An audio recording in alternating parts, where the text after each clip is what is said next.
Bismillahirrahmanirrahim. Assalamualaikum warahmatullahi wabarakatuh.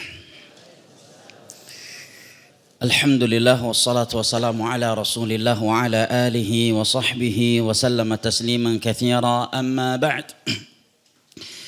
Sebelumnya ana mohon maaf atas keterlambatan beberapa menit ya. Padahal sudah keluar dari jam 8 tadi. Qadarullah, dan sudah gonta-ganti tol tadi biar cepat tiba. Qadarullah wa ma syaa fa'al. Gimana kabar jamaah semuanya? Sehat ya insyaallah. Barakallahu fikum. Baik ikhwani al-kiram wa akhwati al-karimat rahimani Allah wa iyyakum wa baraka fikum. Kita bersyukur kepada Allah Jalla wa Ala yang telah mempertemu dan mengumpulkan kita kembali di rumahnya yang mulia ini, yang merupakan sebaik-baik tempat dan yang paling ia cintai di atas permukaan buminya ini, dalam rangka at-tawasi bil haq wa tawasi bis sabr dan at-tafaqquh fid din di antara kita dengan mengkaji kitab Fawaidul Fawaid karya al-Imam Ibnu Al-Qayyim rahimahullahu taala, kepada Allah Jalla wa Ala dengan nama-namanya yang maha indah dan sifat-sifatnya yang maha tinggi, serta dengan namanya Al-A'zam yang paling agung, yang apabila Allah diminta dengannya maka ia mengabulkan permohonan hambanya. Kita meminta dan memohon agar menjadikan kita yang berhadir pada kesempatan kali ini di majelis ilmu agama yang mulia ini, agar Allah Jalla wa'ala menjadikan kita dari orang-orang yang disabdakan oleh Nabi sallallahu alaihi wasallam di dalam hadisnya yang diriwayatkan oleh Imam Muslim dari Abu Hurairah radhiyallahu anhu, wa man salaka tariqan yaltamisu fihi ilma sahhalallahu lahu bihi tariqan ilal jannah wa ma jatama'a qaumun fi baitin min buyutillahi yatluna kitaballahi wa yatadarasunahu fima bainahum illa nazalat 'alaihimus sakinatu wa ghasyiyatuhumur rahmah wa hafathumul malaikatu wa dzakarahumullahu fi man 'indah. Barang siapa yang menempuh sebuah perjalanan dalam rangka menuntut ilmu agama, niscaya Allah akan mudahkan baginya jalan menuju syurga. Dan tidaklah ada sebagian manusia berkumpul di rumah Allah dalam rangka mengkaji dan mempelajari agama Allah kecuali akan turun sakinah ilahi ke dalam dada-dada mereka, tercurahkan kepada mereka rahmat. Malaikat-malaikat Allah akan meliputi mereka dan Allah Jalla wa'ala menyebut-nyebutkan mereka dengan pujian dan sanjungan di hadapan malaikat-malaikat yang ada di sisinya. Dan semoga Allah Jalla wa'ala menjadikan kita yang berkumpul karenanya di majelis ilmu agama yang mulia ini, menjadikan kita dari hamba-hamba yang ia firmankan di dalam sebuah hadis qudsi yang diriwayatkan oleh Imam Tirmidzi dengan sanad yang dihasankan oleh Syekh Al-Albani dari Mu'adz bin Jabal radhiyallahu anhu, di mana Allah Jalla wa Ala berfirman, wajabat mahabbati lil mutahabbina fiyya wal mutajalisina fiyya wal mutazawirijina fiyya wal mutabazilina fi. Sungguh telah wajib cintaku untuk mereka yang saling cinta mencintai sesama mereka karenaku. Mereka duduk-duduk berkumpul sesama mereka karenaku. Mereka saling kunjung mengunjungi sesama mereka karenaku, dan mereka saling berbagi sesama mereka karenaku.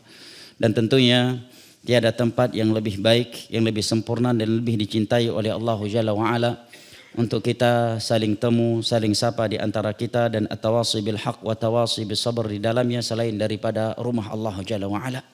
Dalam riwayat Imam Muslim dari Abu Hurairah radhiyallahu anhu, Nabi sallallahu alaihi wasallam bersabda, inna ahabbal biladi ilallahi masajiduha wa inna abghadhal biladi ilallahi aswaquha. Tempat yang paling Allah cintai di atas permukaan bumi ini adalah masjid, sebagaimana tempat yang paling Allah murkai di atas dunia ini adalah pasar. Dan mudah-mudahan kita termasuk dari 7 golongan yang disabdakan oleh Nabi sallallahu alaihi wasallam di dalam hadis yang diriwayatkan oleh Imam Al-Bukhari dan Muslim dari Abu Hurairah radhiyallahu anhu, sab'atun yadhilluhumullahu yauma la dhilla illa dhilluh.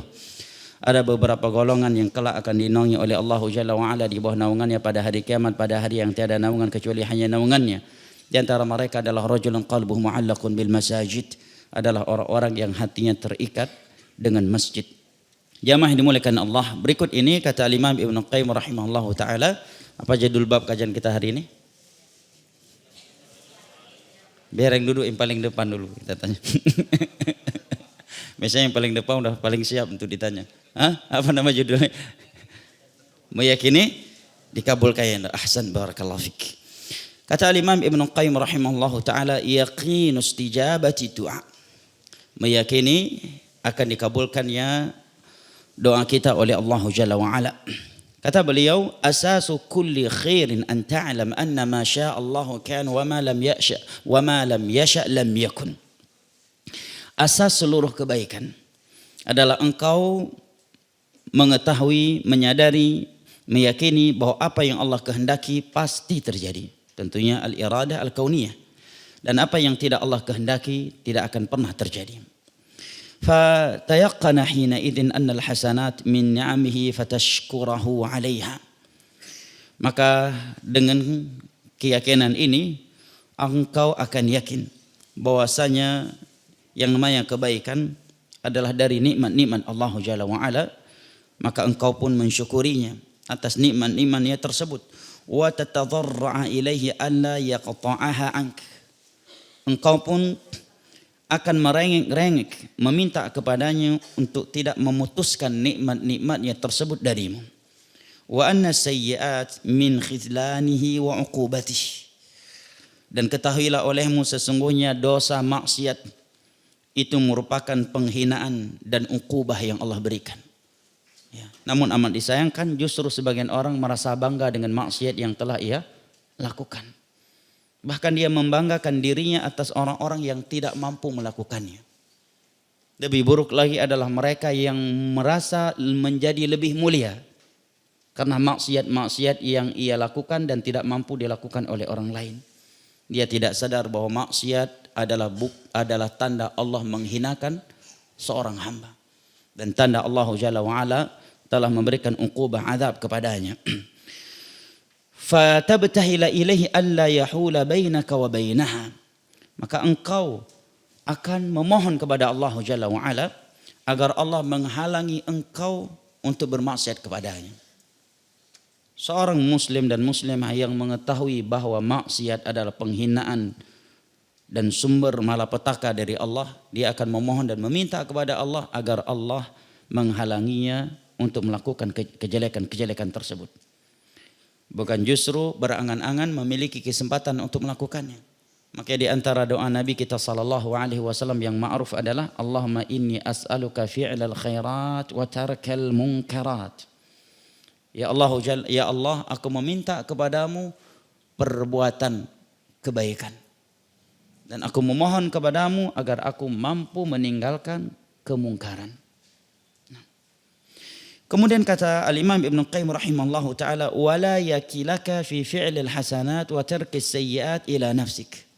Dan hendaknya engkau mengharap, memohon kepada Allah agar Allah Jalla wa'ala tidak menyerahkan dirimu kepada jiwamu yang begitu lemah dalam melakukan kebaikan dan meninggalkan kejelekan. Karena tanpa pertolongan dari Allah Jalla wa'ala, kita tidak akan mampu melakukan satupun kebaikan dan tidak akan pernah mampu meninggalkan satupun kejelekan.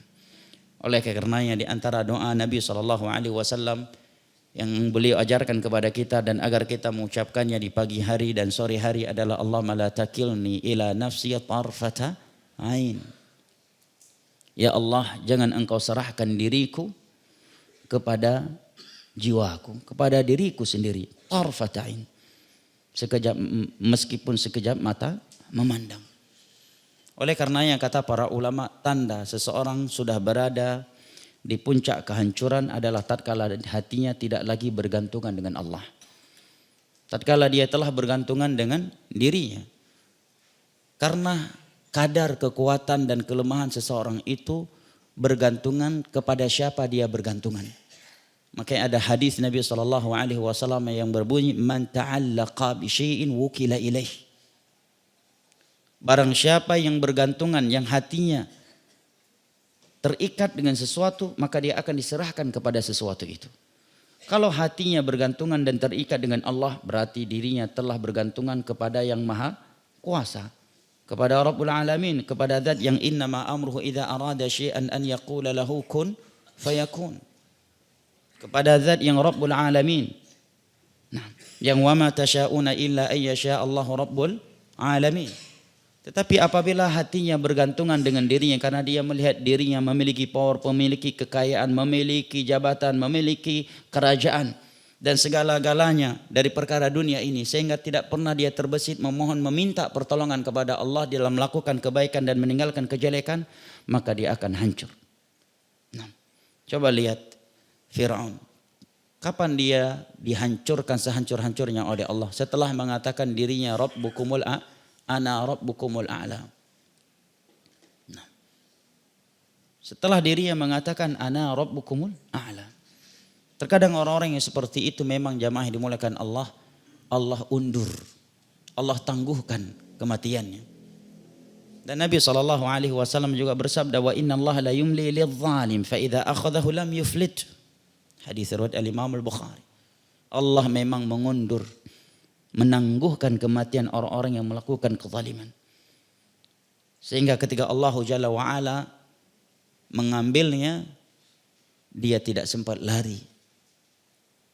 Dia tidak sempat bertaubat kepada Allah Jalla wa Ala, sehingga mati dalam keadaan su'ul khatimah. Nah, Namrud itu Allah matikan setelah Allah siksa, setelah berkuasa selama 400 tahun. Selama 400 tahun dia berkuasa sebagai raja yang bengis dan kejam. Membakar orang hidup-hidup kalau tidak mau menuhankannya. Di antara kejahatannya juga tidak bisa mendengar ada wanita yang cantik.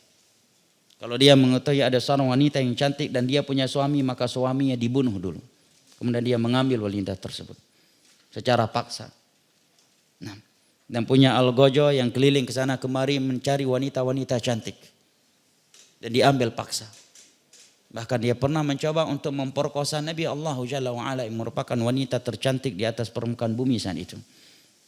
Sarah. Tetapi Allah Jalla wa Ala menggagalkannya. Sebagaimana dalam riwayat Imam Al-Bukhari dari Abdullah bin Abbas radhiyallahu anhuma.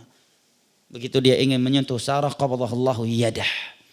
Allah langsung bekukan tangannya. Sampai berulang kali. Setelah sekian lama dia menjadi orang zalim, jahat, barulah Allah menurunkan bala tentaranya hanya dengan seekor lalat yang masuk dan berputar-putar di dalam otaknya. Masuk melalui hidungnya, kemudian berada di dalam kepala dan otaknya. Dan di dalam Israiliyat disebutkan Allah biarkan itu lalat di kepalanya selama 400 tahun juga. Sebagaimana dia telah menjadi raja yang bengis dan kejam selama 400 tahun. Yang tadinya dia adalah orang yang paling disegani, paling ditakuti dan semua orang menjilat kepadanya. Maka setelah kejadian itu orang yang paling sayang kepadanya adalah orang yang setiap kali bertemu dengannya mau menendang atau memukul kepalanya. Dengan harapan itu lalat bisa keluar dari kepalanya. Sehingga disebutkan sebagian mereka berkumpul dan menumpukkan telapak tangan mereka. Kemudian mereka pukulkan ke kepalanya atas permintaan dia sendiri. Dengan harapan itu lalat bisa keluar dari kepalanya. Makanya Nabi SAW bersabda, wa inna Allah la yumli lidh-dhalimi fa idza akhadahu lam yuflit. Allah itu terkadang memang menangguhkan orang-orang yang zalim. Namrud ya, bukan cuma 1, 2, 3, 4, 5 periode. 400 tahun jadi raja yang bengis, membakar orang hidup-hidup, memperkosa, membunuh. Nah. Dan berbagai kejahatan lainnya. Demikian juga disebutkan ketika Nabi Musa, Harun alaihi wassalatu wassalam dan Bani Israel berdoa dan bersabar, barulah Allah turunkan pertolongannya. Allah berfirman, wa tammat kalimatu rabbikal husna ala bani Israil bima sabaru. Sungguh telah sempurna kalimat-kalimat Rabbmu, pertolongan dari Rabbmu kepada Bani Israel setelah mereka bersabar. Ada yang menyebutkan mereka bersabar 40 tahun. Baru Allah berikan penguasa yang saleh, yang baik, yang adil dan seterusnya. Nah, Allah Jalla wa'ala ya, ingin menguji kejujuran hamba-hambanya. Maka Al-Imam Ibnu Qayyim rahimahullah ta'ala mengingatkan kita di sini. Bahwasanya hendaknya kita memohon dan meminta kepada Allah agar Allah tidak menyerahkan diri kita kepada diri kita sendiri yang lemah ini dalam melakukan kebaikan dan meninggalkan kejelekan. Dan ini kita rasakan. Coba jamaah yang dimuliakan Allah, ketika kita tidur kemudian langsung berniat mau bangun sholat tahajud tanpa ada permohonan bantuan dari Allah, seringkali lewat. Tetapi apabila sebelum tidur kita berzikir, melakukan zikir-zikir yang Nabi anjurkan dan meminta kepada Allah, ya Allah bangunkan hamba untuk menghadap kepadamu nanti di sepertiga akhir malam. Dan jujur kita memintanya, jarang banget kita nggak bangun. Ya kan? Selalu bangun kalau dalam kondisi yang demikian. Nah, dan setiap kita tidak bisa membohongi dirinya. Ya, ane mintalah sama Allah biar dibangunkan seperti akhir malam, walaupun nggak bangun paling tidak udah dapat pahalanya. Nggak bisa, seseorang nggak bisa membohongi dirinya sendiri. Ya, dan Allah Jalla wa Ala berfirman, "Falau sadaqullah lakana khairan lahum." Seandainya manusia ini jujur, maka Allah akan bukakan berbagai kebaikan untuk mereka. Kemudian di sini Al-Imam Ibnu Qayyim rahimahullahu taala mengatakan, وقد أجمع العارفون على أن كل خير فأصله توفيق الله للعبد وكل شر فأصله خذلانه لعبده. Semua para ulama arif yang mengenal keagungan Allah Jalla wa'ala sepakat bahwasanya seluruh kebaikan itu sumbernya adalah taufik dari Allah Jalla wa'ala. Adalah taufik dari Allah Jalla wa'ala. Dan seluruh kejelekan, syirik, bidah dan maksiat itu penghinaan dari Allah Jalla wa'ala kepada hambanya, karena mereka yang begitu jauh dari Allah, yang begitu sombong seakan mereka tidak butuh kepada pertolongan dan bantuan Allah Jalla wa'ala. Makanya kita diperintahkan oleh Allah Jalla wa'ala di dalam banyak ayat dan hadis-hadis Nabi SAW untuk selalu berdoa kepada Allah. Dan khususnya memohon pertolongan di dalam melakukan kebaikan dan meninggalkan kejelekan. Seperti doa Allahumma inni ala dzikrika wa syukrika wa husni ibadatik. Seringnya sebagian orang itu memohon pertolongan kepada Allah kalau mau melakukan perkara dunia. Mau daftar PNS, ya itu doanya Masya Allah Pak. 5 waktu, ya doanya itu. Tes masuk tentara, 5 waktu tuh. Ibunya juga yang jarang sholat jadi sholat juga karena anaknya mau masuk tentara. Itu juga mau masuk polisi, misalkan doanya luar biasa.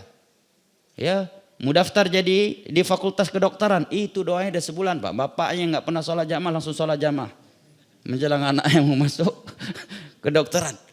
Ya.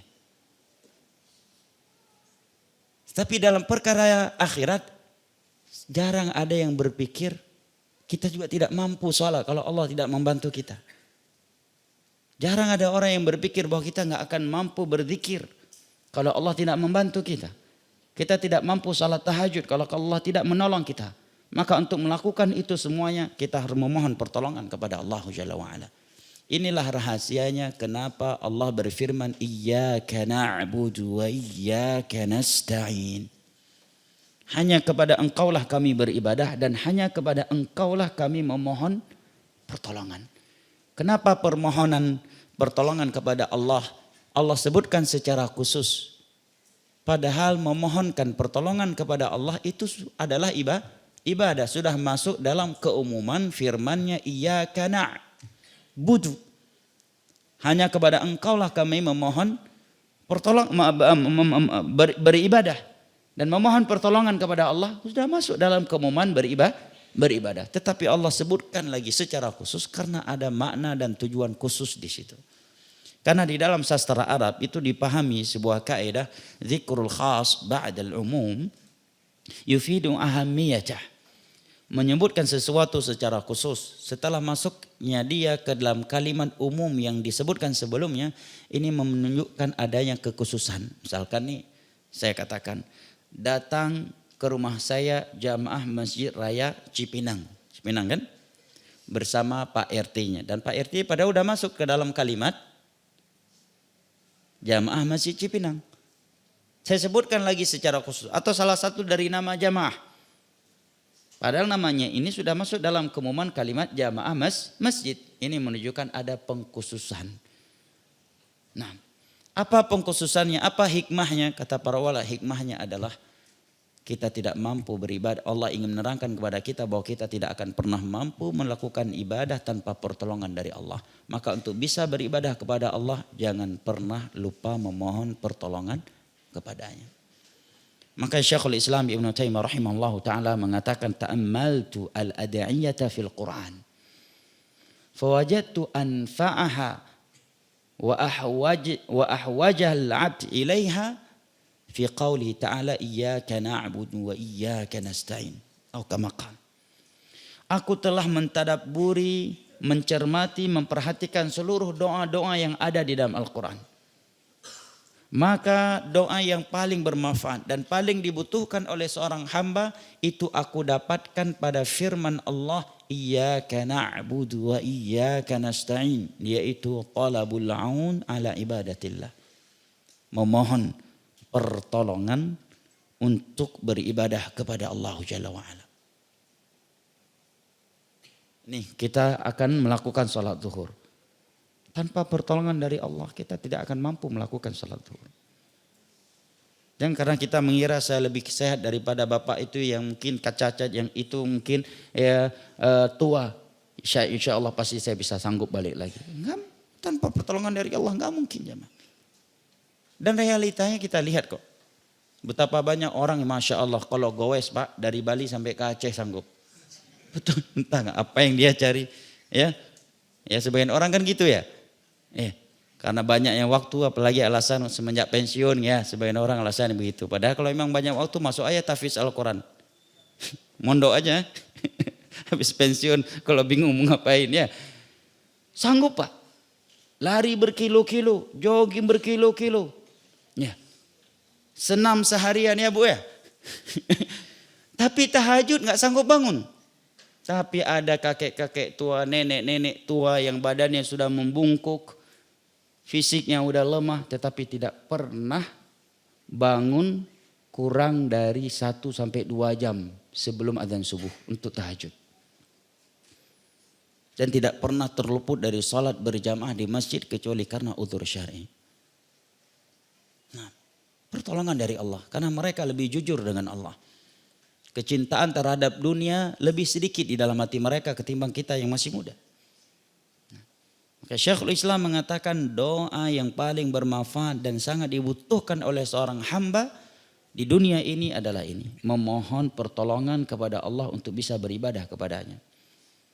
Karena memang kita tidak diciptakan kecuali untuk beribadah hanya kepadanya. Wa ma khalaqtul jinna wal insa illa liya'budun. Ma uridu minhum min rizqin wa ma uridu ay yut'imun. Innallaha huwar razzaqu dzul quwwatil matin. Dalam riwayat Al-Imam Tirmidzi suatu ketika Nabi SAW memanggil Mu'adz bin Jabal radhiyallahu anhu dan mengatakan ya Mu'adz inni uhibbuk fala tad'anna dubura kulli salatik an taqul Allahumma a'inni ala dzikrika wa syukrika wa husni ibadatik. Wahai Mu'adz, aku mencintaimu karena Allah, karena Mu'adz seorang ulama di masa Nabi masih hidup. Ya, karena keilmuan beliau yang beliau pelajari dari Nabi SAW sehingga beliau dipilih dipilih sebagai dai yang berdakwah ke negeri Yaman di masa Nabi SAW masih hidup. Aku mencintaimu maka jangan engkau tinggalkan di setiap penghujung dari salatmu. Maksudnya di tasyahud akhir dan sebelum salam. Ini pendapat yang rajih. Untuk mengatakan Allahumma a'inni, ya Allah bantulah aku, tolonglah aku ala dzikrik, untuk selalu bisa berzikir kepadamu. Dan zikir yang paling besar adalah salat. Inna salata tanha 'anil fahsya'i wal munkar wa la dzikrullahi akbar. Salat itu akan mencegah dari perzinaan dan dosa-dosa maksiat yang semisal dengannya, dari hal yang mungkar, dan dia merupakan zikir kepada Allah yang paling besar. Allahumma a'inni ala dzikrik. Ya Allah, tolonglah aku untuk bisa berzikir kepadamu. Wa syukrik, untuk bisa bersyukur kepada. Untuk bersyukur kepada Allah saja kita tidak mampu melakukannya kalau Allah tidak memberikan taufik kepada kita. Wa husni ibadatik, dan tolonglah aku untuk bisa beribadah dengan bagus kepadamu. Karena Islam bukan agama yang menuntut kita siapa yang paling banyak dalam beribadah, tetapi yang Islam tuntut adalah siapa yang paling bagus ibadahnya.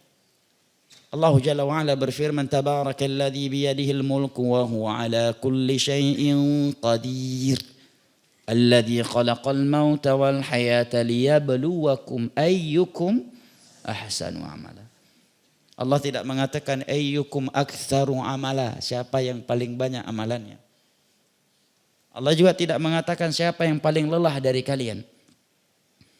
Nah, tidak mesti orang yang lebih lelah itu, tidak mesti, walaupun terkadang ya, lebih banyak pahalanya daripada orang yang tidak lebih lelah. Adapun hadis Nabi yang berbunyi inna ajraki biqadri masyaqqatik. Pahalamu itu wahai Aisyah berbanding lurus dengan kelelahanmu, kata para ulama, ini al-masyaqqah ghairul maqsudah. Rasa berat yang tidak disengajai. Kalau dia menyengajai melakukan keberatan, sesuatu yang memberatkannya dalam beribadah, sementara dia bisa melakukannya tanpa kondisi yang memberatkan, dia enggak mendapatkan itu. Nah, misalkan nih, dia tinggal di dekat Monas, ikut kajian ke sini, sengaja jalan kaki, nggak mau naik mobil dan motor, biar lebih banyak pahala. Enggak, ya, jangan dikira yang naik sepeda pergi umroh lebih banyak pahalanya dengan orang yang naik pesawat. Sementara dia mampu naik pesawat, tapi memang pengen biar lebih lelah katanya. Enggak demikian Islam. Nah, makanya Aisyah radhiyallahu anha dalam riwayat Imam Al-Bukhari mengatakan ma khuyyira Rasulullah sallallahu alaihi wasallam baina amrayni illa ikhtara aisarahuma ma lam yakun itsma. Tidaklah Nabi sallallahu alaihi wasallam itu diberikan dua pilihan kecuali beliau memilih yang paling ringannya, yang paling mudahnya, selama itu bukan dosa. Selama itu bukan dosa. Nah, ikhwan al-karam wa akhwati al-karimat rahimani Allah wa iyyakum wa baraka fikum, ayyukum ahsanu amala. Siapa yang paling bagus amalannya dari kalian? Yang paling bagus kata Fudail bin Iyadh rahimahullah, sebagaimana yang dinukilkan oleh Imam Ibnu Katsir dalam tafsir beliau ketika menjelaskan ayat ini, ay akhlasukum wa aswabukum.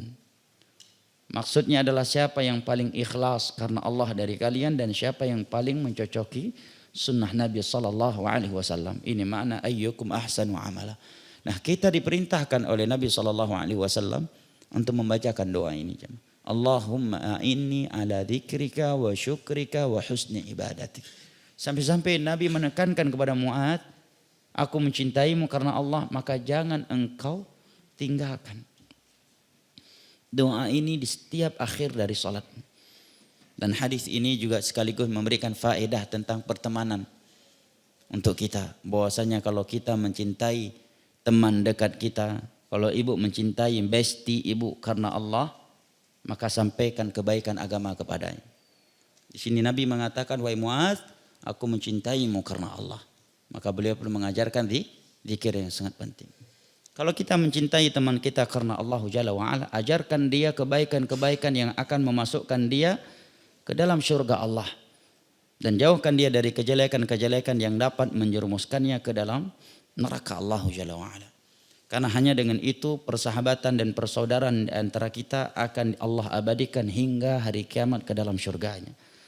Allah Jalla wa'ala berfirman di dalam surat Az-Zukhruf, al-akhillau yawma idzin ba'dhum li ba'dhin aduwwun illa al-muttaqin. Seluruh orang-orang yang saling cinta mencintai di dunia ini, mencakup semua orang yang saling cinta mencintai, kedua pasangan suami istri, orang tua dengan anak-anak mereka, anak-anak dengan orang tua mereka, seseorang dengan bawahannya, pimpinannya, partner bisnisnya, tetangganya dan sebagainya. Semua mereka akan bermusuhan di hari kiamat nanti. Meskipun ketika di dunia mereka saling cinta mencintai di antara mereka, kecuali orang-orang yang bertakwa kepada Allah Jalla wa'ala, yang saling menuntun antara satu sama yang lain untuk bertakwa kepada Allah Jalla wa'ala. Ikhwan al-karam wa akhwati al-karimat rahimani Allah wa iyyakum wa baraka fikum. Kesimpulan dari uraian Al-Imam Ibnu Qayyim rahimallahu taala pada dua paragraf yang telah kita baca barusan menerangkan kepada kita bahwa yang pertama, hendaknya kita selalu yakin, mengetahui dan tertancap kuat di dalam qalbu kita, hati kita yang paling dalam, sebuah akidah yang merupakan sumber segala kebaikan. Akidah yang melahirkan semua akidah yang baik. Apa itu? Kita harus yakin masya Allahu kan wa ma lam yasha lam yakun. Apa yang Allah kehendaki pasti terjadi. Dan apa yang tidak Allah kehendaki maka tidak akan pernah terjadi. Kalau akidah yang satu ini tertanam di dalam hati kita, maka akan menciptakan akidah baik yang lainnya. Di antaranya apa? Optimis kepada Allah. Kita tidak akan pesimis darinya. Tidak akan selalu berbaik sangka kepada Allah. Kita tidak akan pernah berburuk sangka kepada Allah. Kita tidak akan menyerahkan diri kita yang lemah ini kepada selain Allah. Baik kepada diri kita, apakah kepada makhluk yang lainnya. Kita tidak akan bergantungan kecuali kepada Allah Jalla wa'ala. Baik dalam melakukan kebaikan dunia dan akhirat, ataukah di dalam meninggalkan dan menjauhi kejelekan dunia dan kejelekan akhirat. Orang yang seperti ini jamaah hidupnya tenang dan tentram. Tenang hidupnya. Nah, di dalam sebuah hadis yang sahih disebutkan ketika Nabi SAW istirahat dengan beberapa sahabatnya dalam perjalanan perang. Fatafarraqna, kata Abu Musa al-Asy'ari radhiyallahu anhu. Kami pun berpencar-pencar beristirahat. Ada yang beristirahat di bawah pohon ini, ada yang di lembah ini. Maka Nabi pun beristirahat di bawah sebatang pohon. Nah, kemudian tidak lama kami mendengar suara Nabi SAW. Tiba-tiba kami melihat sudah ada seorang Arab Badui dengan pedang Nabi SAW di tangannya. Nah, kemudian Nabi SAW berkata kepada para sahabatnya, ini orang telah mengambil pedangku dan aku sedang tidur. Dan dia musyrik. Dan kita tahu bahwa tidak ada nyawa yang lebih ditarget untuk dibunuh di dunia saat itu oleh musuh-musuh Islam kecuali Nabi kita SAW. Maka Arab Badui ini mengatakan, man yamna'uka minni. Ini pedangmu udah di tanganku, dalam keadaan terhunus. Wahai Muhammad, kira-kira siapa yang bisa menghalangi aku untuk membunuhmu? Apakah Nabi langsung sujud minta maaf dan sebagainya? Seketika itu Nabi SAW menjawab, Allah, kata Nabi. Gimana Bu? Udah bangun yang di sampingnya Bu? Alhamdulillah. Bangun Bu ya? Alhamdulillah. Baik. Nabi menjawab, Allah, seketika itu. Allah lah yang akan menghalangimu untuk membunuhku. Fasaqata saifu min yadihi salta. Maka seketika itu pedang yang sudah dia genggam jatuh. Kemudian Nabi pun mengambilnya dan kembali bertanya kepadanya, man yamna'uka minni. Sebagaimana kamu bertanya kepadaku siapa yang akan menghalangi kamu untuk membunuhku, sekarang aku juga bertanya kepadamu, siapa yang akan menghalangi aku untuk membunuhmu? Ini kan musyrik. Dia enggak menjawab Allah, tetapi dia mengatakan kun khaira akhif. Wahai Muhammad, jadilah engkau pemegang pedang yang baik akhlaknya. Artinya mohon jangan dibunuh, tapi bahasanya ya hebat juga ini Badui ya. Kun khaira akhiz. Jadilah engkau sebaik-baik orang yang memegang pedang. Nah, maka Nabi SAW melepaskannya setelah dia mengatakan, aku tidak akan masuk Islam, walakin wa'ahiduka ala uqatil ma'al ladzina yuqatilunak. Aku berjanji kepadamu untuk tidak bergabung dengan orang-orang yang memerangimu, wahai Muhammad. Nabi pun melepaskannya. Dia tiba ke kaumnya, kemudian dia ceritakan kejadian tersebut. Syahid yang bisa kita jadikan dalil atau faedah yang bisa kita jadikan dalil untuk pembahasan yang sedang kita bahas di sini, bahwasanya sesuatu yang Allah kehendaki pasti terjadi dan sesuatu yang belum Allah kehendaki tidak mungkin terjadi, di mana orang tersebut sudah menggenggam pedang Nabi, tapi bisa jatuh dari tangannya. Nah, subhanallah ya. Demikian juga jamaah yang dimuliakan Allah. Dalam perang Uhud, kalau kita lihat kekalahan yang diterima oleh para sahabat Nabi SAW saat itu setelah mereka mendapatkan kemenangan sebelumnya, nggak mungkin Nabi SAW bisa selamat, ya kan? Sampai-sampai saat itu sudah ada teriakan keras bahwa Muhammad telah mati. Sebagian ulama sirah mengatakan itu teriakan dari syaitan untuk mematahkan semangat perjuangan para sahabatnya radhiyallahu anhum. Sehingga sebagian mereka sudah ada yang duduk ya terduduk lesu, tidak semangat lagi melakukan jihad. Nah, gigi taring Nabi kita terpatahkan, pipi beliau berlumuran darah, ya kan? Topi perang beliau dipecahkan. Demikian juga Khalid bin Walid. Yang disebutkan dari ujung kaki sampai ujung kepalanya ada bekas perang. Ada bekas jihad. Dan ia selalu berdoa kepada Allah agar Allah matikan di medan tempur. Tetapi Allah berkehendak lain. Justru beliau meninggal dan beliau sedang tidur. Demikian juga sebagian kejadian-kejadian yang kita alami sendiri. Baik itu ketika mungkin sebagian jamaah mengalami turbulensi pesawat dan sebagainya yang secara logika mungkin kita udah nggak mungkin bisa hidup lagi. Anak terakhir 2017 atau 2018 ya, ketika safari dakwah ke Wamena, Nabire, pas pulang dari Nabire ke mana? Ke bandara, bukan yang di Papua, yang internasionalnya. Bandara utama ya, balik. Itu secara logika nggak mungkin selamat lagi waktu itu.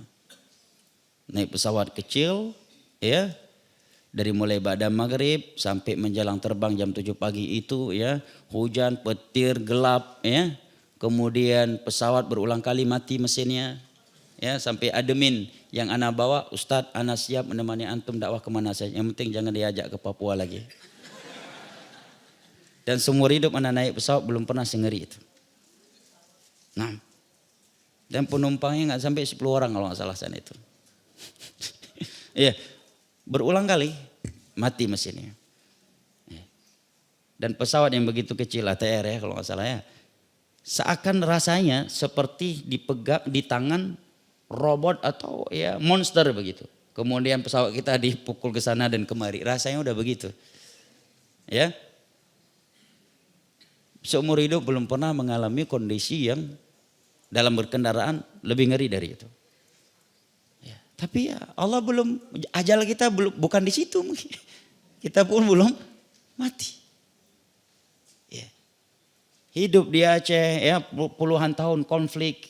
Walillahilhamdu wal minna, sekarang damai ya kan.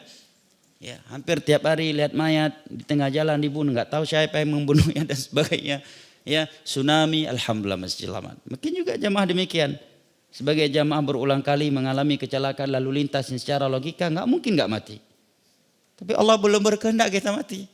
Nah, COVID ya, orang-orang terdekat kita meninggal dunia, kita belum dikehendaki oleh Allah. Nah, dan sebaliknya juga demikian. Nah, dan belum lama ada salah satu ibu-ibu panitia kajian kita di Cibubur ya. Beliau luar biasa semangatnya. Beliau bercerita bahwa pernah mau dibunuh oleh salah satu dari karyawan yang menganggap beliau, dia dipecat sebab beliau padahal bukan. Karena fitnah saja. Dia mencari beliau waktu itu sedang di sebuah gudang dengan ya alat tajam ya. Dengan pisau di tangannya. Ketika itu pisau sudah terhunus dan ingin arahkan, tiba-tiba dia kumat penyakitnya sehingga dia kejang-kejang. Penyakit apa namanya? Ayannya, step. Tiba-tiba kejang, Pak. Kalau Allah belum berkehendak. Antum bayangkan juga perjalanan Nabi Musa alaihissalam.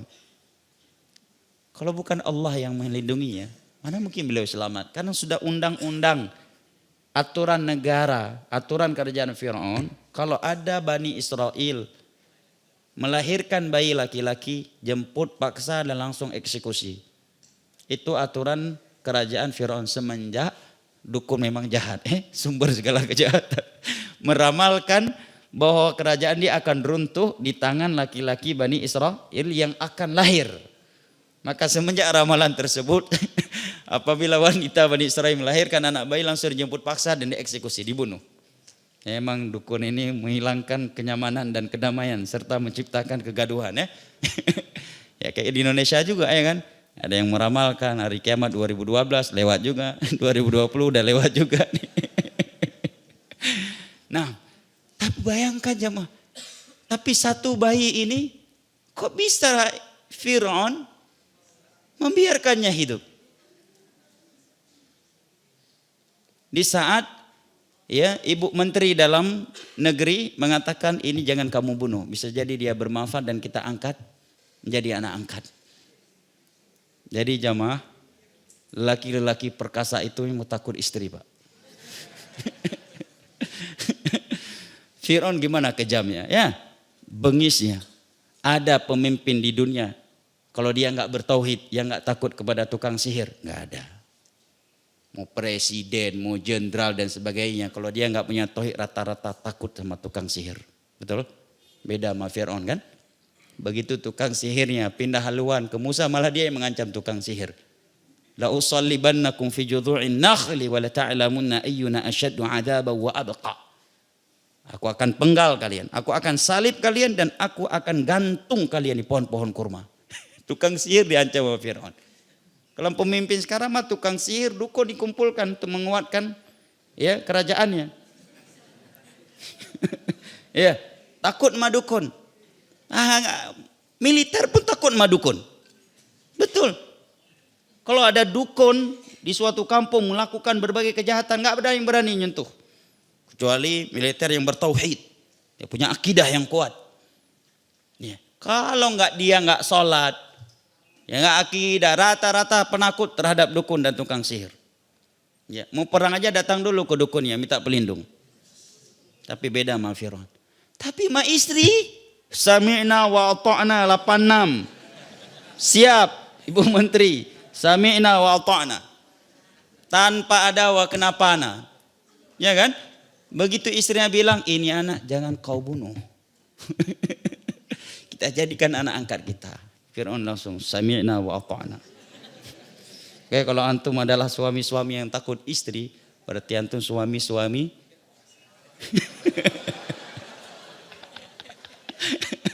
nah, suami perkasa berarti ya. Ya itu kan untuk membela diri, apalagi kan. Ya. Artinya memang sejatinya seorang suami itu tunduk kepada istrinya. Dia tunduk bukan karena takut. Karena memang wanita adalah makhluk lemah. Masa cari lawan dengan orang yang lemah? Ya enggak? Makanya ada doa khusus dari Nabi SAW untuk kaum wanita dan anak yatim. Allahumma inni uharriju ilaika haqqad dha'ifain al-mar'ah wal yatim. Ya Allah, hanya kepada engkaulah aku adukan hak dua hambamu yang lemah. Kaum wanita dan anak yatim. Jadi kalau ada orang yang mau melakukan kezaliman terhadap wanita, baik itu istri, anak, ibu, kakaknya, ya mencakup semua wanita tentunya. Dan anak yatim ini kebangetan jamaah. Ya. Kalau dia kuat, ya, jangan dua makhluk yang lemah ini dong. Dia keluar dari rumahnya, buka bajunya, tantang semua preman persimpangan tuh. Ini dadaku, mana dada kalian? Itu kalau dia berani ya kan.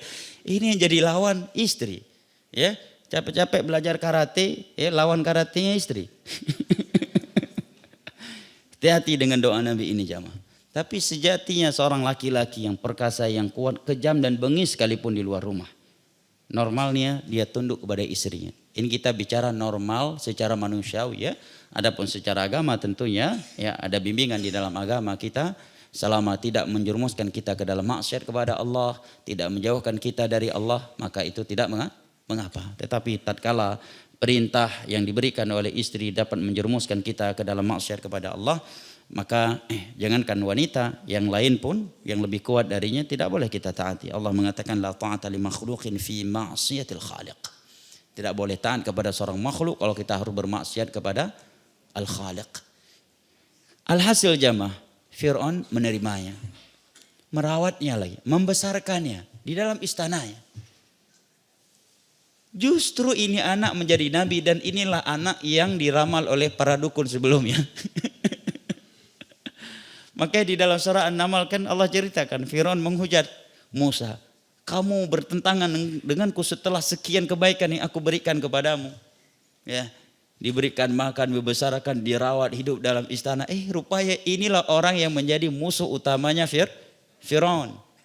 Yang sebabnya adalah kerajaannya runtuh. Saking murkanya Fir'aun, dia menggerakkan seluruh bala tentaranya untuk mengejar Nabi Musa, Nabi Harun alaihi wassalatu wassalam dan Bani Israel. Dan Nabi Musa pun pergi ke arah pantai atas perintah Allah Jalla wa'ala. ila syati'il bahr. Setelah beliau tiba di pantai dan tiada lagi di hadapan beliau kecuali ombak laut merah. Sementara Fir'aun dan bala tentaranya sudah semakin dekat dengan mereka. Bahkan sudah saling lihat-melihat di antara mereka.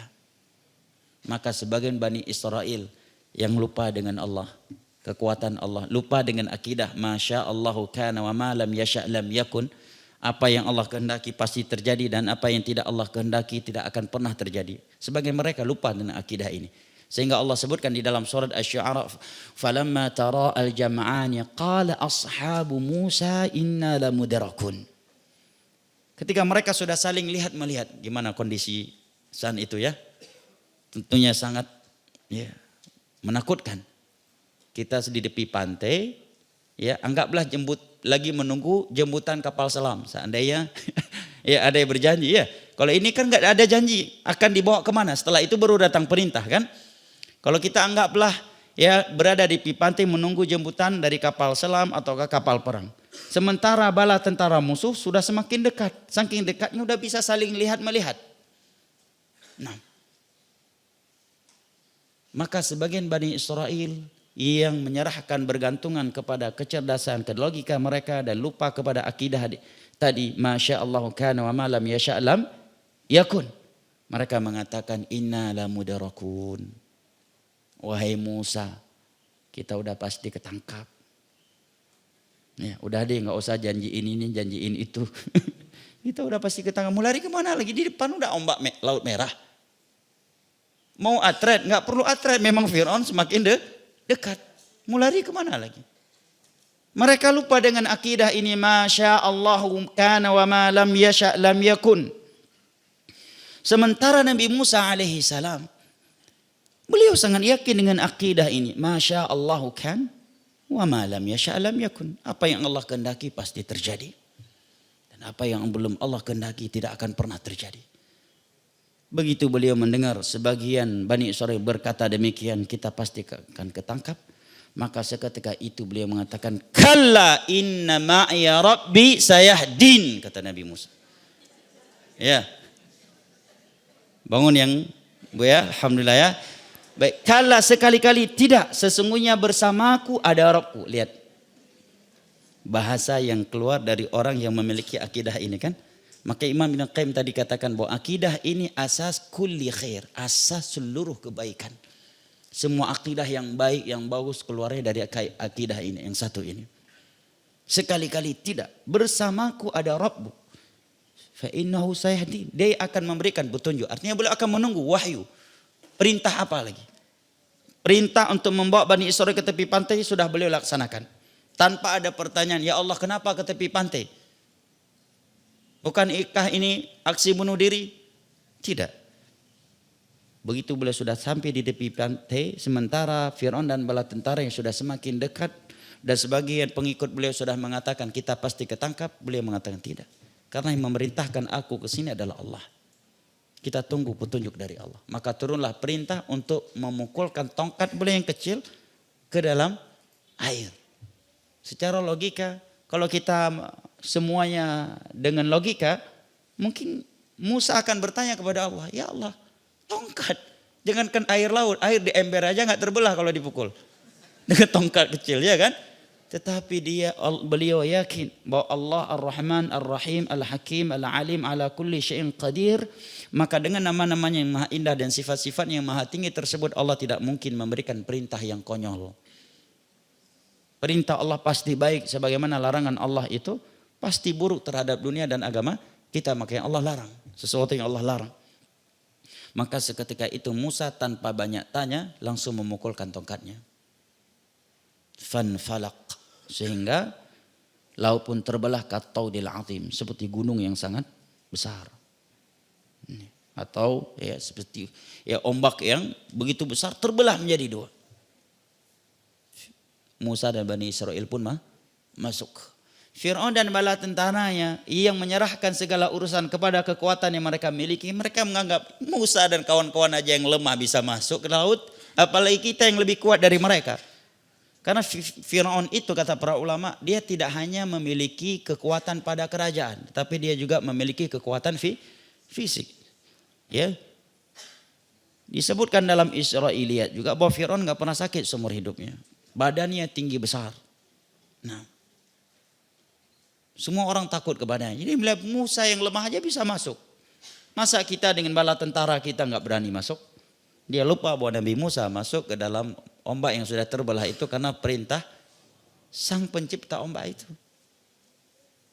Fir'aun pun masuk dengan menyerahkan diri mereka kepada diri mereka sendiri. Kalau Musa masuk bersama kaum muslimin dengan hati yang menyerahkan dan menggantungkan diri mereka hanya kepada Allah Subhanahu wa taala. Kemudian setelah Nabi Musa alaihi salam bersama kaum muslimin ya keluar, Allah kembali tutupkan itu laut jemaah. Ini menerangkan kepada kita jemaah, masya Allah kan wa ma lam yasha lam yakun. Nah, ini akidah asas semua kebaikan. Kalau akidah ini ada di dalam hati kita, maka hidup kita sangat tenang, sangat tentram, sangat damai jemaah. Nah, terkhusus kalau kita sering membaca Al-Quran lagi ya, sering membaca Al-Quran. Di sana kita akan melewati firman Allah, wa may yattaqillaha yaj'al lahu makhraja wa yarzuqhu min haitsu la yahtasib. Wa may yatawakkal 'ala Allah fa huwa hasbuh. Innallaha balighu amrihi qad ja'ala Allahu likulli syai'in qadir. Ya. Qadara ya. Barang siapa yang selalu bertakwa kepada Allah, maka Allah akan selalu memberikannya solusi untuknya. Akan selalu memberikannya solusi.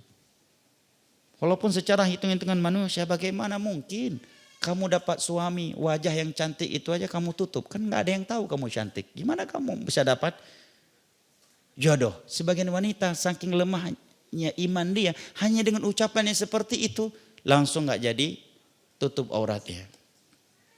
Nah, bagaimana mungkin kamu dapat suami, wong kamu di rumah selalu, kamu tutupan-tutupan seperti itu, hanya karena itu.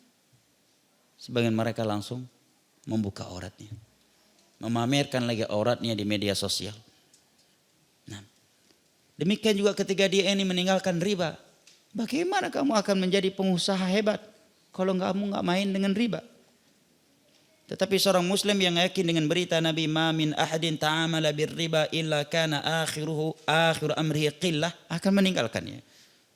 Tidaklah seseorang bermuamalah riba kecuali dia akan pailit di dunia sebelum di akhirat, cepat atau lambat.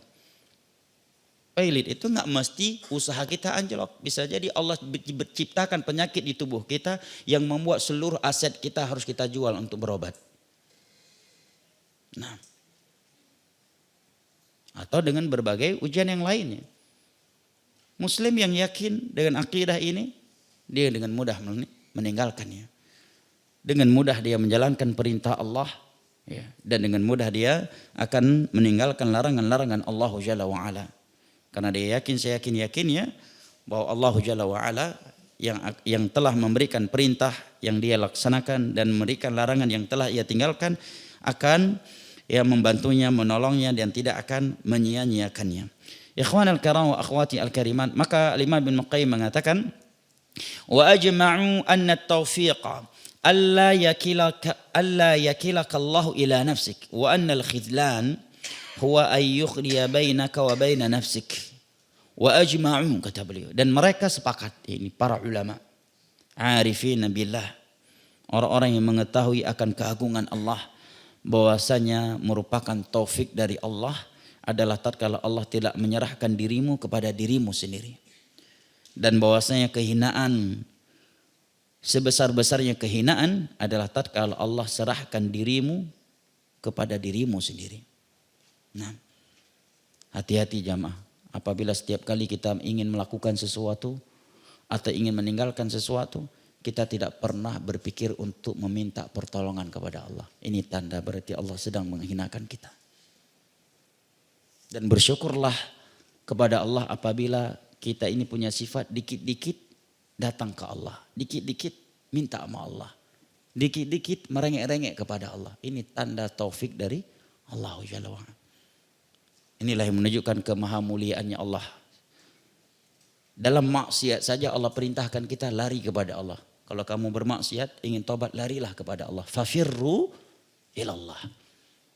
Bayangkan jemaah, kita melakukan maksiat, Kita lari kepada Allah, itu maksiat Allah hapus. Allah berikan ampunan, Allah berikan pahala, dan Allah menganggap kita seperti orang yang tidak pernah menyentuhnya. Nah, fafirru ilallah. Dan kalau kita kembali kepada Allah, maka kita telah kembali kepada zat yang innama amru idza arada syai'an an yaqula lahu kun fayakun. Nah, sebagian orang saking lemahnya iman dan optimisnya kepada Allah, dia yang sudah kuat masih pesimis dari bantuan Allah.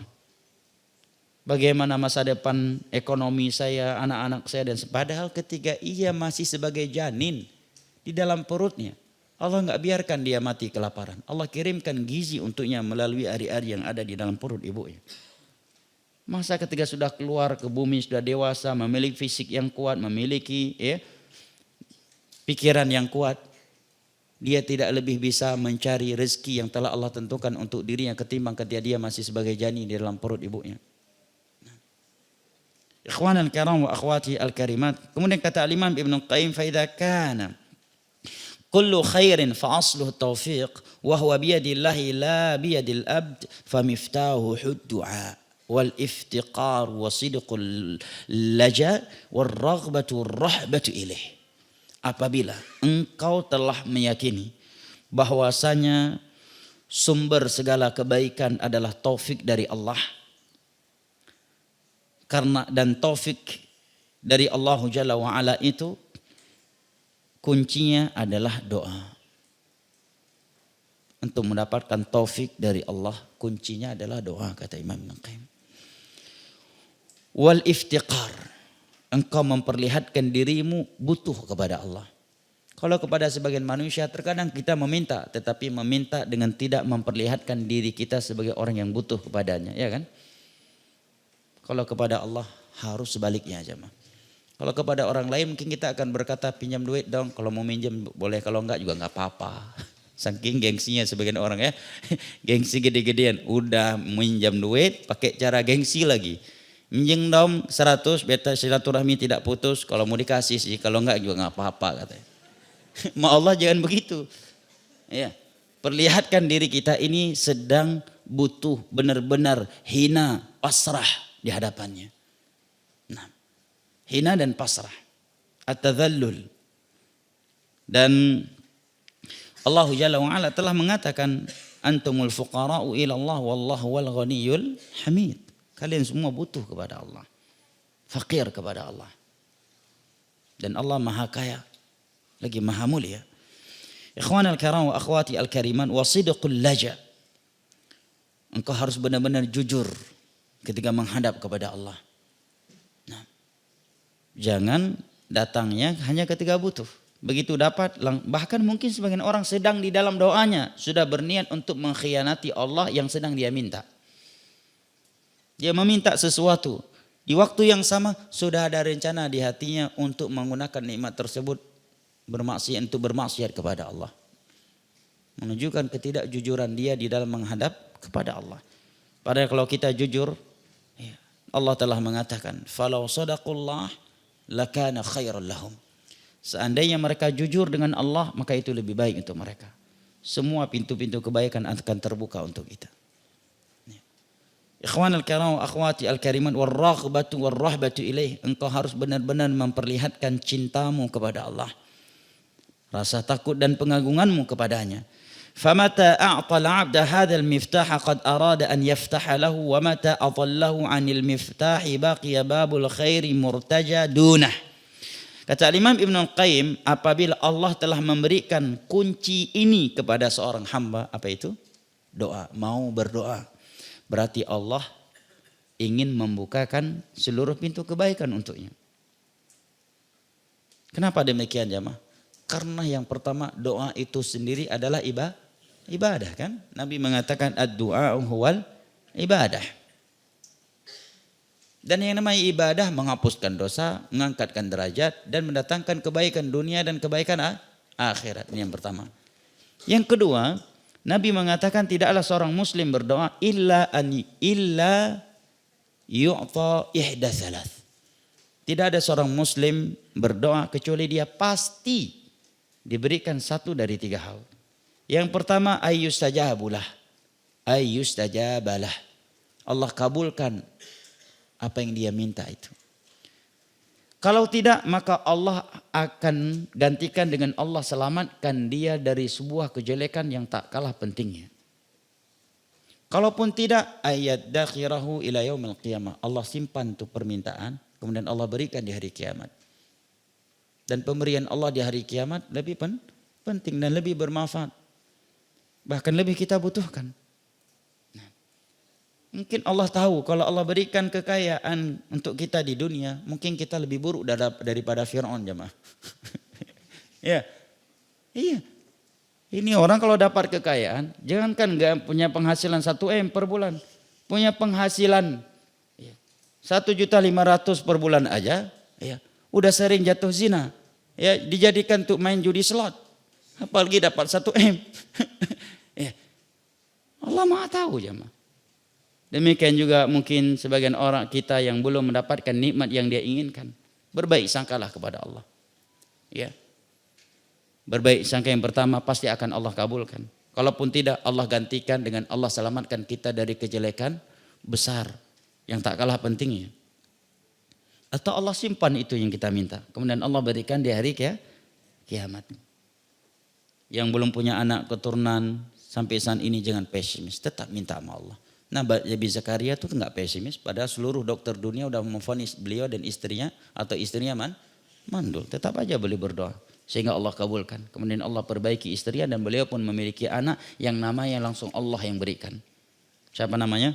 Yahya. Lam naj'al min qablu samiyya. Dan sebelumnya belum pernah ada orang yang bernama Yahya di dunia ini. Inilah Yahya perdana di dunia ini. Nabiullah Yahya bin Zakaria alaihimussalatu wassalam. Lahir dari seorang ibu yang divonis oleh seluruh dokter dunia dia wanita mandul. Nabi Ibrahim di umur 80 tahun masih tetap berdoa kepada Allah untuk diberikan anak. Padahal beliau sudah kakek-kakek tua. Allah berikan anak melalui Hajar. Hajar adalah istri muda kedua Nabi Ibrahim. Siapa yang memberikannya, Bu, kepada Nabi Ibrahim? Kok ibu nggak mau jawab? Hah? Sarah. Ya, istri pertama Ibrahim yang belum punya anak dan sudah nenek-nenek tua. Beliau melihat suaminya sudah kakek tua, beliau juga sudah nenek-nenek. Melihat suami sangat ingin punya anak, beliau pun ikhlas melawan hawa nafsunya demi kebaikan dunia dan akhirat untuk suaminya dan juga karena kecintaan beliau kepada suaminya itu karena Allah bukan karena dunia ibu-ibu, ya. Kalau seorang istri mencintai suaminya karena Allah, jika Anda nggak bilang silahkan ya, antum yang bilang silahkan. dia akan rela melawan nafsunya dan mengorbankan dunianya karena dia tahu kebersamaan yang sesungguhnya adalah kebersamaan di dalam syurga. Maka Sarah pun memberikan istri kedua untuk suaminya tersebut. Istri muda Hajar yang merupakan budak atau pembantunya beliau yang dihadiahkan oleh sang raja yang pernah mencoba untuk memperkosa beliau sebanyak 3 kali tetapi Allah jaga sehingga tangannya Allah bekukan. Dalam riwayat Bukhari dari Abdullah bin Abbas radhiyallahu anhu. Kemudian lahirlah seorang anak yang bernama Ismail. Dalam Israiliyat disebutkan oleh Imam Ibnu Katsir 13 tahun setelah lahir Ismail dari Hajar, Allah bayar kontan tuh kebaikan Sarah. Allah lahirkan dari rahim Sarah yang sudah nenek-nenek tua seorang nabi yang dari nabi inilah lahir seluruh nabi dan para rasul Bani Israel. Nabi Ishak alaihissalam. Dari Ishak lahirlah Ya'qub. Dari Ya'qub lahirlah Nabi Yusuf.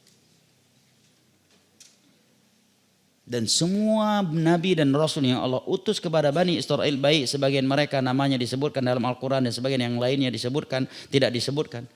Jangan antum kira nabi yang Allah utus kepada Bani Israel itu cuma Nabi Isa, cuma Nabi Musa, cuma Nabi Ya'qub, cuma Nabi Yusuf, cuma Nabi Isa. Enggak, sangat banyak. Makanya dalam beberapa hadis kan disebutkan beberapa jumlah para nabi itu belasan ribu, jumlah para rasul juga ribuan. Ada yang sebagian yang kami beritahukan namanya dan sebagian yang tidak kami beritahukan. Betapa banyak pahala berarti buat buat Sarah. Lihat ibu-ibu ya. Ya Allah bayar kontan Sarah atas keikhlasannya ya dan perjuangannya melawan nafsunya. Tetapi faedah ini tetap sulit untuk masuk dan diterima. Ya termasuk yang paling sulit menerimanya biasanya istri ustadz malah.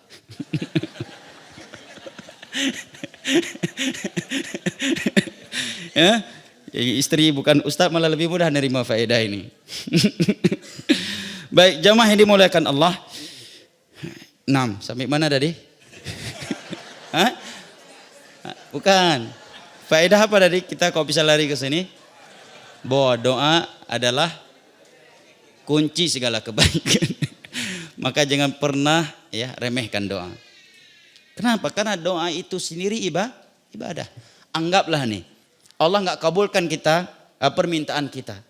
Maka sudah cukup doa itu sebagai ibadah, sebagai keutamaan untuk kita. Ya kan? Karena setiap ibadah Allah balas dengan apa? Dengan surga. Dengan pahala. Penghapusan dosa, pengangkatan derajat. Anggaplah Allah tidak membalas doa kita kecuali dengan surga. Apakah belum cukup ya? Apalagi Nabi sudah mengatakan. Setiap muslim yang berdoa pasti dia mendapatkan 1 dari 3 hal. Allah kabulkan apa yang dia minta. Atau Allah selamatkan dia dari suatu kejelekan, keburukan yang tak kalah pentingnya untuknya daripada kebaikan yang dia minta. Nah, mungkin selama ini kita minta rumah, minta mobil atau sebagian wanita minta suami atau yang ikhwan jomblo atau single senior minta istri, belum Allah berikan. Allah gantikan dengan Allah selamatkan dia dari kejelekan lainnya. Iya betul Bu. Beberapa kasus anak tangani ada sebagian Masya Allah ya. Kok Masya Allah, Subhanallah. Keliru ya. Subhanallah. Allah berikan suami tampan, kaya, profesor lagi. Rupanya sudah 13 tahun dia tidak disentuh karena suaminya LGBT tulang lunak. Ya sebagian orang terlihat maco ya, badan kekar, begitu belum kita sentuh. Rupanya bertulang lunak. Nah, bagaimana perasaan seorang istri seperti itu? Nah, berat. Na'udzubillah min dzalik. Nasallallahu salamul afiyah. Ada sebagian wanita diberikan suami, tetapi suaminya peminum khamr, penzina, ya, bandar, bahkan punya penyimpangan seks, suka melakukan KDRT. Bahkan na'udzubillah sebagian wanita tidak mampu melarang suaminya yang melecehkan kehormatan putrinya. Putri dia dan putri suaminya sendiri. Nah, makanya jangan melihat nikmat Allah itu pada diri orang lain. Makanya ada ayat dalam surat Az-Zariyat wa fi anfusikum afala tubsirun. Pada diri kalian itu sebenarnya sangat banyak nikmat-nikmat Allah. Terdapat tanda-tanda kebesaran Allah. Afala tubsirun. Tidakkah kalian melihat? Sekarang jamaah dimuliakan Allah, misalkan Allah berikan untuk kita rumah termahal terbesar di Jakarta ini. Tetapi sebagai gantinya mata Allah ambil. Mau antum? Punya rumah tapi buta. Mana lebih keren? Enggak punya rumah atau punya rumah kecil tapi punya mata? Lebih keren mana? Allah berikan antum nih anak muda nih. Pengen punya mobil Lamborghini. Oke. Allah berikan bagi gantinya kaki. Gagah enggak turun dari Lamborghini dapat pakai tongkat. Enggak punya kaki, pincang. Lebih gagah mana? Orang enggak punya Lamborghini tapi kakinya sempurna. Dengan orang punya Lamborghini tapi pincang. Keluar dari Lamborghini pincang. Makanya Allah ingatkan tadi wa fi anfusikum afala tubsirun. Pada diri kalian itu sebenarnya sudah banyak nikmat-nikmat dan tanda-tanda kebesaran Allah. Afala tubsirun, tidakkah kalian melihat? 1 tabung oksigen berapa harganya di rumah sakit? Nah, ada dokter sini. Berapa biayanya? Atau yang pernah memakainya? 1 tabung oksigen berapa jamaah? 100 ribuan ya. Kalau orang yang sedang koma bisa habis berapa botol itu Pak, dalam sebulan?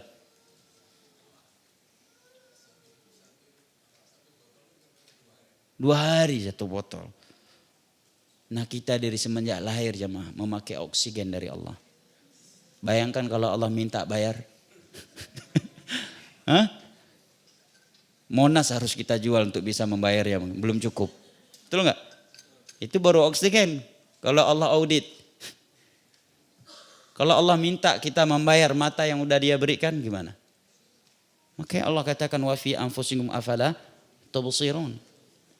Dan Nabi SAW bersabda, "Unzuru ila man huwa asfala minkum wa la tanzuru ila man huwa fawqakum dzalika ajdaru alla tazdaru ni'matallahi 'alaikum." Lihatlah kepada orang-orang yang di bawah kalian dan janganlah kalian melihat kepada orang-orang yang di atas kalian agar kalian tidak merendahkan nikmat Allah yang sudah ada pada diri kalian. Nah, dan tentunya nikmat Allah yang paling besar adalah tauhid dan sunnah. Allah tidak menjadikan kita pelaku kesyirikan. Bayangkan ibu-ibu, seandainya ibu anti punya suami kaya, humoris, humanis, romantis, ya kan? Tampan, cover boy, kayak artis K-pop. Tetapi pelaku syirik dan khurafat, tiap tahun dia ajak ibu ke Solo untuk memperebutkan kotoran sapi yang dianggap sapi keramat. Bayangkan bu punya suami yang gak bertauhid begitu. Hah? Diajak keluar masuk hutan untuk ziarah kuburan wali katanya. Berat gak tuh punya suami kayak gitu? Begitu juga kalau seorang lelaki punya istri pelaku khurafat, pelaku syirik. Nah. Atau pelaku bid'ah. Ibu diajak acara zikir akbar, gak boleh tidur ibu di malam itu. Dari ba'da isya sampai menjelang subuh. Menjelang subuh pulang, subuh pun lewat. Setelah zikir akbar. Nah. Dan berbagai bid'ah-bid'ah lain yang melelahkan. Ditambah lagi maksiat. Nah, sebagian orang diberikan dunia tetapi tidak diberikan tauhid. Untuk apa punya kekayaan, ketampanan, kesehatan kalau kita tidak memiliki tauhid dan sunnah? Makanya Allah Jalla wa Ala berfirman di dalam surat Yunus, "Qul bi fadlillahi wa bi rahmatihi fabidzalika falyafrahu huwa khairum mimma yajma'un." Katakanlah, perintah dari Allah kepada Nabi kita. Katakanlah dengan fadlullah dan rahmatnya hendaknya mereka gembira, bangga, bahagia. Karena yang demikian itu lebih baik, lebih mahal daripada dunia beserta isinya yang dikumpulkan oleh manusia. Kata Imam Ibnu Qayyim, telah masyhur di kalangan ulama tafsir salaf bahwasanya ini maksud dengan fadlullah dan rahmatnya di dalam ayat ini adalah nikmat Islam dan nikmat as-sunnah. Nah, lihat betapa kotornya hidup orang-orang yang di luar Islam jemaah. Betapa kotornya kehidupan mereka. Bahkan kehidupan mereka seperti yang Allah katakan, ulaika kal an'ami bal hum adall. Ini bahasa luar biasa dari Al-Quran jemaah. Kalau gini sekedar ucapan ustadz mungkin kita nggak nyaman dengarnya. Tetapi ini firman Allah, wa man asdaqu minallahi qila. Tidak ada yang lebih jujur ucapannya daripada firman Allah. Allah mengatakan ulaika kal an'am bal hum adall. Sebagian manusia itu seperti binatang hidupnya, bal hum adall, bahkan ada di antara mereka yang lebih sesat, lebih kotor, lebih jorok, lebih buruk, lebih sesat daripada binatang. Itu bahasa Al-Qur'an. Kalau ini bukan ayat Al-Quran, hanya ucapan seorang khatib Jumat, mungkin turun Jumat dia ya ban mobilnya udah dikempesin sama jamaah. Atau minimal sendalnya udah dihilangkan oleh jamaahnya ya kan. Tapi ini ayat Al-Quran. Dan kita lihat kehidupan orang-orang yang tidak Allah anugerahkan Islam. Ya. Biasa dia punya anak yang LGBT. Nauzubillah. Ya, di dalam rumahnya mereka melakukan liwat. Nauzubillah min dzalik. Biasa dia. Di dunia binatang aja nggak ada yang kayak gitu. Nah. Bahkan ada yang memiliki penyimpangan seks yang nauzubillah. Binatang aja jijik dari itu. Nah. Bahkan sebagian mereka mengaku muslim. Nggak diberikan hidayah Islam dan sunnah yang benar. Rela menjadi mucikari terhadap istri dan anak gadisnya. Dan ini bukan 1, 2, 3 kali kejadian di Indonesia jemaah. Gimana tuh akal sehatnya? Binatang gak punya akal. Belum pernah ada kasus seekor harimau jantan menjadi mucikari terhadap betinanya. Pernah dengar? Pernah baca koran begitu? Gak ada. Iya. Gak ada di dunia binatang mohon maaf memperkosa anaknya sendiri. Tapi itu ada di dunia binatang. di dunia manusia. Gak ada binatang yang LGBT jamaah, kecuali satu ekor binatang yang kotor itu. Bayangkan jamaah, bagaimana tuh berarti keadaan hatinya ya. Dia yang antar jemput anak gadisnya, menjual kehormatannya Pak. Dia yang antar jemput istrinya untuk menjual kehormatannya. Bahkan sebagian mereka ya saling ganti pasangan secara bersamaan. Na'udzubillah min dzalik. Makanya bahasa Al-Quran tadi luar biasa jemaah. Ulaika kal an'ami bal hum adall. Mereka seperti binatang, bahkan lebih sesat dari binatang. Binatang aja masih sayang sama keluarganya. Sebagian orang karena nggak ada hidayah Islam dan sunnah, begitu dia orang tuanya tua, dititipkan ke panti asuhan. Nah, ke panti jompo. Diletakkan ke panti jompo. Atau disediakan pembantu ART. Setelah itu mereka nggak peduli lagi. Nggak pernah mereka jenguk lagi. Nah, makanya bahasa Al-Quran tadi luar biasa. Sebagian manusia itu seperti binatang. Balhum adall. Bahkan sebagian mereka ada yang lebih sesat dari binatang. Dalam Sahih Bukhari disebutkan sebuah cerita. Bahwa di masa jahiliyah ada seekor monyet jantan membunuh seekor monyet jantan yang lainnya karena menggores kehormatan betinanya. Artinya apa jamaah? Monyet saja punya girah. Nggak rela dia betinanya ya khianat dengannya. Tapi sebagian lelaki hari ini bangga dia istrinya jadi biduan. Dia malah yang ngawal, yang nonton dari bawah. Banyak nih sawiran malam ini. Alhamdulillah wa syukurulillah. Sujud syukur lagi. Allahul musta'an. Lihat kehidupan artis. Mau hidup seperti itu.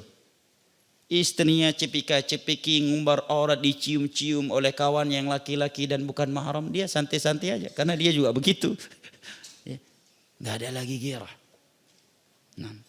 Nasallallahu salam wal afiyah. Anaknya berzina, pacaran, belum nikah. Sekamar bareng, keluar negeri bareng sama pacarnya. Dibawa ke rumah lagi pada udah nikah. Orang tuanya biasa-biasa aja. Saya sih bebas diin anak-anak. Yang penting akhlak mereka bagus. Akhlak apa berzina? Nah, Allahul musta'an. Bahkan sebagian orang berani berkata, aneh-aneh mah yang penting akhlak. Walaupun dia nggak sholat. Akhlak apa ente inginkan kalau dia nggak sholat? Kehidupannya persis seperti Allah katakan. Ulaika kal an'am bal hum adall. Seperti binatang hidupnya. Bahkan ada yang lebih sesat daripada binatang. Na'udzubillah min dzalik. Nasallallahu salam wal afiyah. Ikhwanil kiram wa akhwati al-karimat. Yang terakhir Al-Imam Ibnu Qayyim, yang terakhir yang dengannya kita akhiri majelis kita ini. Dan biasanya orang yang sedang ngantuk kalau mendengar kalimat Ustadz yang terakhir itu langsung segar kembali ya. Langsung bangun dari tidurnya. Padahal faedah yang terakhir ini bisa jadi membutuhkan waktu 1 jam lagi untuk dijelaskan. Baik, Al-Imam Ibnu Qayyim mengatakan qala Amirul Mukminin Umar bin Khattab radhiyallahu anhu. Amirul Mukminin Umar bin Khattab radhiyallahu anhu mengatakan inni la ahmilu hammal ijabah walakin hammad du'a fa idza ulhimtu du'a fa innal ijabata ma'ah. Ucapan yang luar biasa ya. Ini seyogyanya antum tulis dengan tinta emas yang antum dan antum miliki. Tapi kalau buku tulis aja lupa bawa, apalagi tinta dari emas ya kan? Mudah-mudahan tersinggung. Inilah ahmilu, ya paling tidak tulis di HP ya. Inilah ahmilu hammal ijamah. Kata beliau, tidak penting bagiku ya. Aku tidak peduli, tidak fokus dengan dikabulkan tidaknya doaku. Aku tidak fokus dengan itu. Yang menjadi fokus bagiku adalah hammad doa. Allah berikan hidayah kepadaku mau berdoa. Fa idza ulhimtu du'a fa innal ijabata ma'ah. Karena kalau aku sudah diberikan hidayah oleh Allah mau berdoa, ijabah itu pasti akan terjadi. Artinya pasti Allah akan kabulkan. Kenapa boleh berkata demikian? Karena ada ayat di dalam Al-Quran dalam surat Ghafir, wa qala rabbukum ud'uni astajib lakum. Berdoalah kalian kepadaku, pasti aku kabulkan. Nah, jadi nggak usah pikirkan dikabulkan ataukah tidak, bagaimana? Mungkin nggak ya? Nggak perlu pikirkan mungkin tidaknya. Yang penting kita berdoa kepada Allah. Masalah ijabah yang pertama urusan Allah. Doa itu sendiri adalah ibadah. Dan Allah udah berjanji, kamu mau berdoa, pasti aku kabulkan. Tinggal kita perhatikan syarat-syarat diterimanya doa.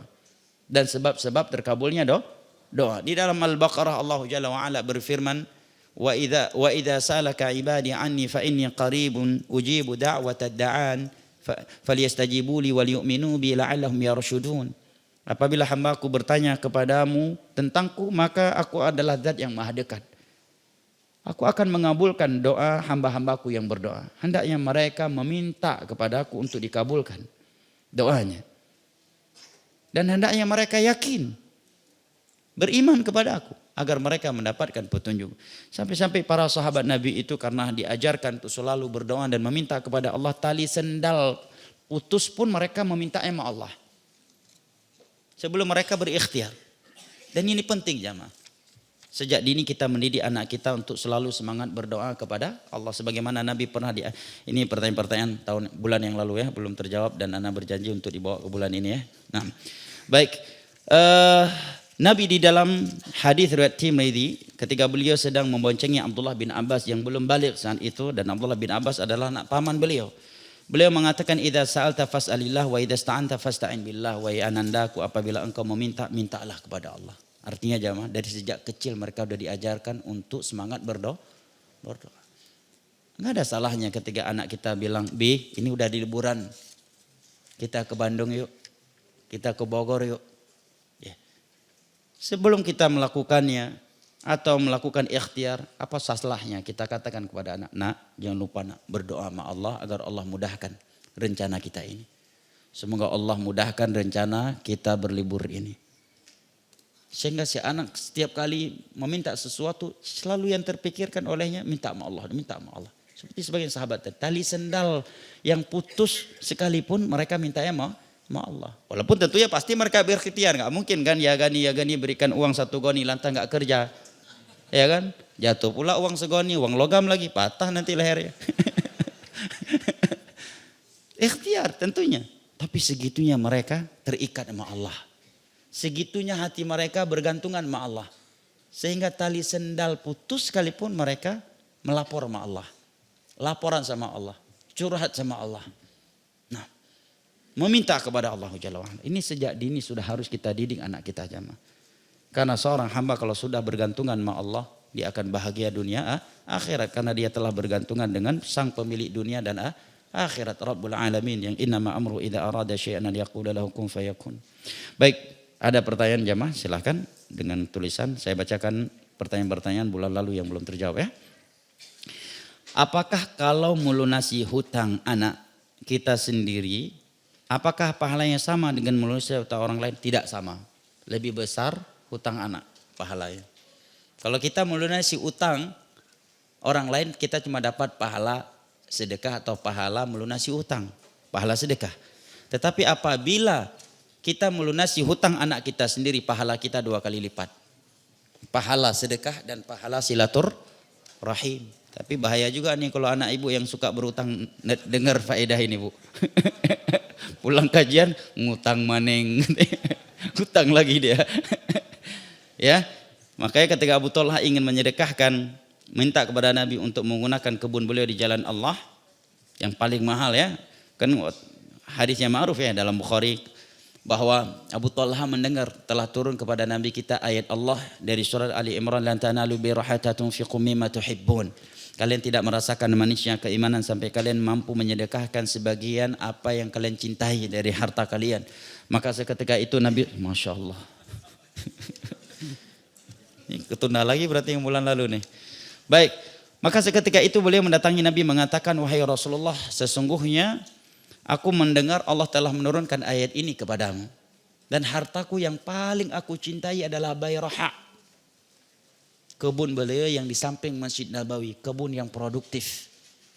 Nah, maka Nabi mengatakan, pendapatku, lihat ulama yang jujur ya, beda-beda dengan ulama yang jual agama. Ya, sedekah yang paling besar pahalanya adalah sedekah ke kiai. Bahkan kalau di Aceh itu ada proyek kifarat salat, belum nggak ada di Jawa ya? Ada juga. itu bertruk-truk berasnya diantar ke Pak Kiai. Untuk menghapuskan dosa-dosa meninggalkan sholat. Ana bilang kalau memang ajaran itu ada dalilnya, ya udah lakukan, nggak usah kasih ke kiai, kasih aja ke ponakan sendiri, sepupu. Paling setelah itu para kiai juga bilang nggak benar itu ajaran, nggak ada dalam Islam. Kenapa? Rupanya nggak diberikan ke mereka. Nabi mengatakan, aku melihat kebun kamu ini kamu berikan kepada kerabat-kerabatmu. Dalam riwayat yang lain kepada anak-anak pamanmu. Kamu akan mendapatkan 2 pahala, pahala sedekah dan pahala silaturahim. Karena ada orang-orang, anak dapat curhat dari sebagian teman-teman yang udah ngaji. Orang tuanya semangat banget sedekah. Kalau untuk orang lain, kalau anaknya pelit. Bahkan ketika anaknya minta, dia bilang jangan, ini ibu sedekah untuk panti asuhan ini. Dan anaknya nggak diberikan. Padahal kepada keluarga lebih utama jemaah. Makanya ada hadis yang berbunyi ibda biman ta'ul. Mulailah dengan orang yang berada di bawah tanggung jawabmu terlebih dahulu. Kalau ada yang lebih baru untuk orang-orang yang di luar tanggung jawab kita. Siapa tanggung jawab kita? Anak istri. Kedua orang tua kalau mereka berada di dalam tanggung jawab kita. Lebih dari itu baru kepada siapa dulu? Yang lebih dekat? Saudara kandung. Kok tetangga? Mudah-mudahan tetangga masih muda. Saudara kandung. Setelah saudara kandung siapa? Ya itu saudara kandung, kakak adik. Setelah saudara kandung, paman dan bibi. Setelah itu sepupu. Dan seterusnya. Kecuali ada faktor eksternal ya. Ini sepupu kita kasih sholat pun enggak. Ini uang dipakai malah untuk ngerokok. Ada orang lain ini sholat 5 waktu, bertauhid, anaknya butuh untuk SPP, masuk tahfiz Al-Quran dan sebagainya. Kalau kita berikan sumber pahala jariah yang sangat banyak. Ini tentunya karena faktor lain ya.